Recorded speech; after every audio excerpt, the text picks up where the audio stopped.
Hey everybody, it's Emily, the Crazy Worm Lady. It is time for another peek in on our urban worm bag. So it's been, I think, a little over a week since my last update. And condensation-wise, it's about the same.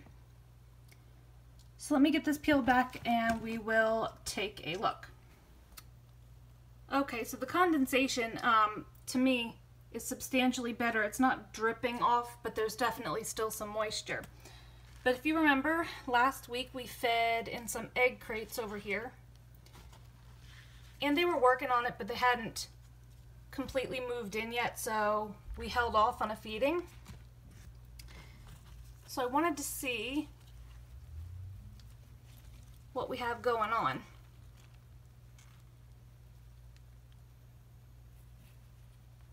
And this is now all turned to castings, guys. I gave it an extra week, but there's nothing but castings in here, which is, I mean, incredible.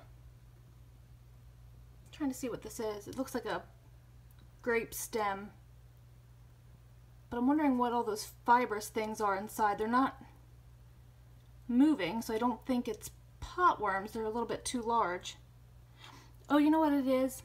It's fabric pieces from the rags. All right, I was a little confused there for a second. So here's the other egg crate. There's still some asparagus. That'll take a little bit longer.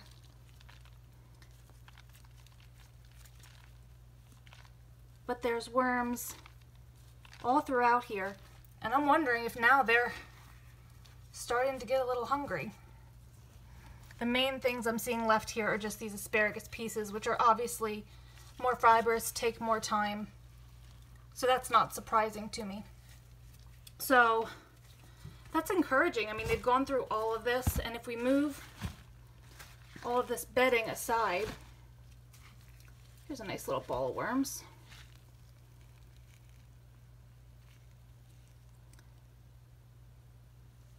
But yeah, if we move this bedding aside, they're making great work in here. I mean, look at how nice these castings look.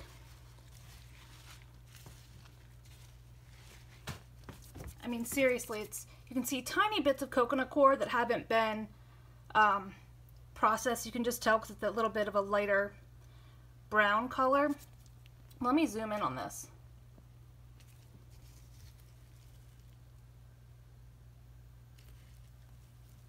I mean, it's super flaky.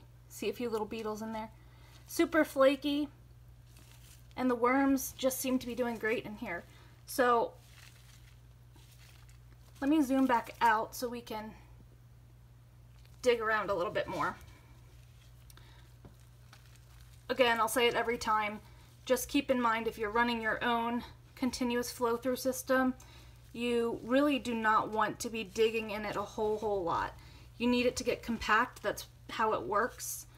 It compacts down, and therefore the bottom gets finished, and then the worms move up to the newer feeding at the top. So I do, you know, dig a few inches down for you guys, but in theory you should be keeping that type of activity to a minimum, just so that you don't inhibit the process at all. But I'm super pleased with this. I'm going to pull a little bit more of this out of the way. Here's some more of that unprocessed coconut coir. But there's worms pretty much everywhere throughout this bin. Not super high densities, but that's probably because most of the food has been processed.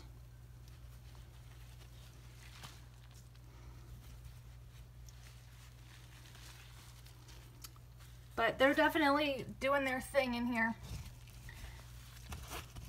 And as I'm going through here, pulling some of these larger pieces of cardboard up from the bottom, just because as they move up, that's not going to get processed because they're not going to be feeding down there. So I'm going to mount all of this bedding material back over here on the right side. And today we will feed on the left side, and then I'll cover it back up with some more of this bedding.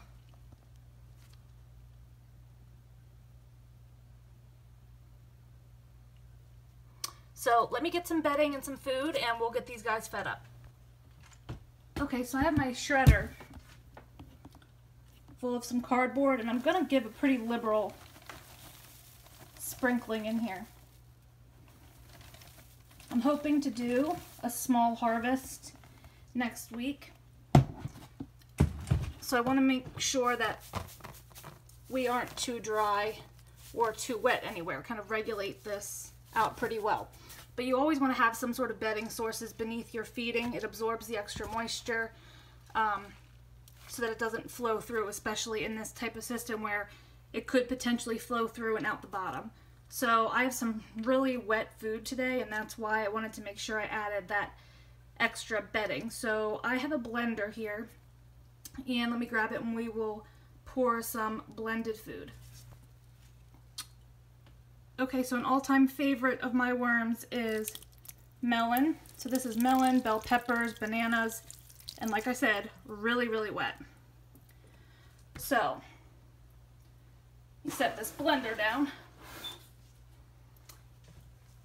And I'm just going to spread this out so that the moisture will be absorbed more evenly. And I'm hoping, taking this risk here, I'm going to lay some of this bedding from over on the right hand side over this, but I am not going to cover this with any additional bedding. I want to see if we can get a whole bunch of top feeding worms that we'll have a nice little thing to look at next week. But I would estimate that feeding to be, oh gosh, probably 1.5 pounds, 2 pounds at the least. It might have been even more than that. So I think that's definitely going to be enough for them. So we will leave this for a week just like this. I'll make sure I zip it up really, really tight. And then next week we will come back and we will see how they are doing with it. So drop your comments below. Like this video, subscribe if you'd like some more content from me. And be sure to hop over on my website and read a few of my blogs at thecrazywormlady.com. Have a great day, guys.